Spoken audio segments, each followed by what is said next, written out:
الحمد لله وحده والصلاة والسلام على من لا نبي بعده فأعوذ بالله من الشيطان الرجيم بسم الله الرحمن الرحيم لا تهنوا ولا تحزنوا وأنتم الأعلون إن كنتم مؤمنين صدق الله العظيم.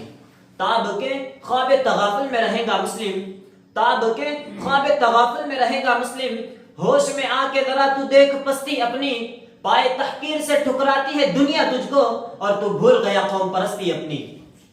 صدر محترم اور معزز و موقر اساتذہ کرام و سامعین حضرات، آج میں آپ حضرات کے سامنے حالات حاضرہ کے متعلق کچھ دیر لب کشائی کرنے جا رہا ہوں، اس امید کے ساتھ کہ میری باتوں کو بغور سنا جائے. حضرات گرامی، آج ہم جس دور سے گزر رہے ہیں یہ ایک نہایت حساس اور عبرتناک دور ہے، چاہے اخلاقی اعتبار سے ہو یا معاشی اعتبار سے، سیاسی اعتبار سے ہو یا سماجی اعتبار سے. آج ہم بری طرح ظلم و ستم کے شکنجے میں جکڑے ہوئے ہیں، ہمارے حقوق پامال کیے جا رہے ہیں، ہمیں پائے تحقیر سے ٹھکرایا جا رہا ہے، ہماری اوقافی زمینیں غصب کی جا رہی ہیں. آج قومی سطح پر ہماری کوئی حیثیت نہیں، الغرض ہم ہر طرح ظلم و ستم کی چکی میں پیسے جا رہے ہیں. ایک ہنگامہ محشر ہو تو اس کو بھولو، ایک ہنگامہ محشر ہو تو اس کو بھولو، سینکڑوں باتوں کا رہ رہ کے خیال آتا ہے. وہ قوم جس کی تخلیق گرجنے برسنے کے لیے کی گئی تھی، جس کی تخلیق پھولنے پھلنے کے لیے کی گئی تھی، آج اس کا کوئی پرسان حال نہیں.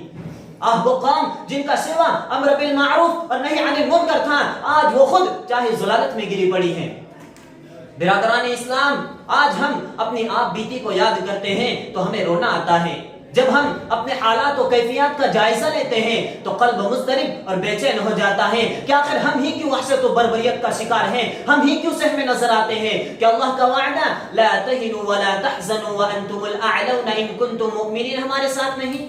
کہ اللہ تعالیٰ نے ہمیں خیر الامت کے لقب سے ملقب نہیں کیا، کہ اللہ تعالیٰ نے ہمیں اشرف المخلوقات نہیں بنایا، کیا قرآن حدیث ہمارے ساتھ نہیں؟ آخر ہم بھی تو اس اسلام کے ماننے والے ہیں جس اسلام کے ماننے والے پہلی صدی کے لوگ تھے. اسلام نے ہی حضرت ابو بکر جیسے مخلص، حضرت عمر جیسے جلی، حضرت عثمان جیسے پاک باز، حضرت علی جیسے شجاع، حضرت ایوب جیسے صابر، حضرت خالد بن ولید جیسے جنگ آزمودہ، صلاح الدین ایوبی جیسے فاتح بیت المقدس، اور محمد بن قاسم جیسے جنگ سندھ، اور شاہ اسماعیل جیسے دشمن کفار پیدا کیے. آخر ہم بھی تو اس اسلام کے ماننے والے ہیں، لیکن ہماری دعائیں کیوں اثر نہیں کرتی؟ اس کی کیا وجہ ہے؟ توحید و سنت کے مت والو ذرا غور تو کر لو کہ ان صالحین میں وہ کون سی ایٹمی طاقت تھی جس سے ساری دنیا پر وہ قابض تھے؟ ان کے پاس وہ کون سا اسلحہ تھا جس سے کائنات عالم ان کے زیر نگی تھا؟ نہیں مسلمانوں، ان کے پاس کچھ نہیں تھا. ہاں تھی تو صرف ایک چیز، ایمانی جذبہ، قرآنی تعلیم، باہمی اخوت و بھائی چارگی، آپسی میل جول. یہی وجہ ہے کہ وہ جو بھی کام کرتے تھے ایمان کی روشنی سے، قرآن کی طاقت سے، اسی سبب خاص و معزز تھے. وہ معزز تھے زمانے میں مسلمان ہو کر، وہ معزز تھے زمانے میں مسلمان ہو کر، اور ہم خوار ہوئے تاریک قرآن ہو کر. مسلمانوں ذرا عقل سلیم کا صحیح استعمال کرو اور سوچو کہ آخر ایسا کیوں ہے. تو یہ بات روز روشن کی طرح عیاں ہو جائے گی کہ تمام مصائب، قہر و عذاب جو روز ہم پر نازل ہو رہے ہیں یہ ہماری ہی کرتوتوں کا نتیجہ ہے، جس کی صراحت خود قرآن کر رہا ہے. ارشاد باری ہے وَمَا أَصَابَكُم مِّن مُّصِيبَةٍ فَبِمَا كَسَبَتْ أَيْدِيكُمْ.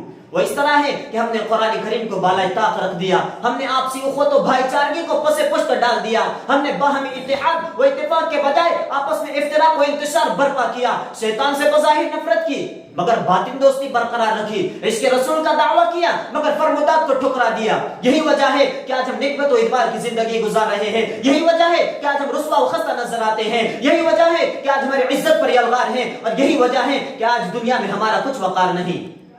بحر ہے بے چین کشتی ڈال دے لنگر اٹھا، بحر ہے بے چین کشتی ڈال دے لنگر اٹھا، تاج شاہی منتظر ہے اے مسلمان سر اٹھا. مسلمانوں اٹھو، قل ان صلاتی و نسکی و محیای و مماتی للہ رب العالمین پر عمل پیرا ہو جاؤ. واعتصموا بحبل اللہ جميعا ولا تفرقوا کو اپنا نصب العین بنا لو، اور انما المؤمنون اخوة کا عملی تفسیر بجا لاؤ، اور اس کے ساتھ اعلان کر دو باطل سے دبنے والے اے آسمان نہیں ہے ہم، باطل سے دبنے والے اے آسمان نہیں ہے ہم. 100 بار کر چکا ہے تو امتحان ہمارا.